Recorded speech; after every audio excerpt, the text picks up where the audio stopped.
এই অঙ্কটাতে সমাধান করতে বলেছে। অঙ্কটা দেওয়া আছে 15⁻x minus 13⁻x equals to 56। তো কেমন করে করতে পারি লক্ষ্য করো। আচ্ছা, এই অঙ্কটাকে আমরা এইভাবে করার চেষ্টা করব। আর 15⁻x এটা যেমন আছে এমন থাক, 15⁻x মাইনাস 13⁻x। তারপর কী করব, এখানে কত আছে 56। 56টাকে আমরা এইভাবে লিখতে পারি কি না দেখো। 28 ইন্টু 2, 28 দুগুণে 56 পারি। আচ্ছা, তারপর স্টেপটা লক্ষ্য করো, 15⁻x minus 13⁻x equals to, এখানে কত আছে 28। আচ্ছা, 28টা আমার মিলাতে হবে কিভাবে?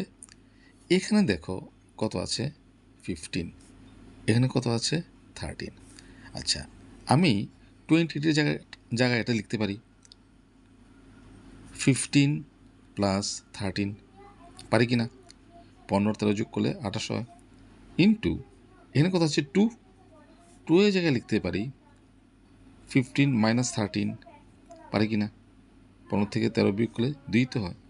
আচ্ছা, ওর পা দিকে যা আছে তা থাক, 15⁻x minus 13⁻x equals to, এখন আমরা এটা সূত্রে ফেলতে পারি। 15কে মনে মনে এ ধরবো, 13কে মনে মনে বি ধরবো। এ প্লাস বি ইন্টু এ মাইনাস বি কী হবে? এ স্কোয়ার মাইনাস বি স্কোয়ার লিখতে পারি। এখন দেখো, এটার সমীকরণ, এটা হচ্ছে বাম পক্ষ, এটা হচ্ছে ডান পক্ষ।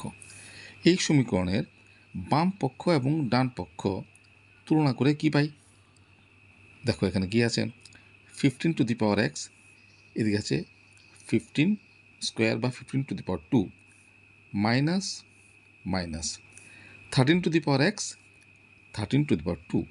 তার মানে আমি যদি তুলনা করি তাহলে এক্সের জায়গাতে ভ্যালুটা কত আছে 2, এদিকেও এক্সের জায়গাতে ভ্যালুটা কত আছে 2, এদিকে আছে 15 মাইনাস মাইনাস 13 মিলে গেল। তাহলে সমীকরণের বাম পক্ষ এবং ডান পক্ষ তুলনা করে আমরা কি পাই? এক্সের ভ্যালু কত 2। এ হচ্ছে আনসার। খুব সুন্দর অঙ্ক, ছোট তবে একটু বুদ্ধিদীপ্ত। আশা করি তোমরা অঙ্কটা বুঝতে পেরেছ।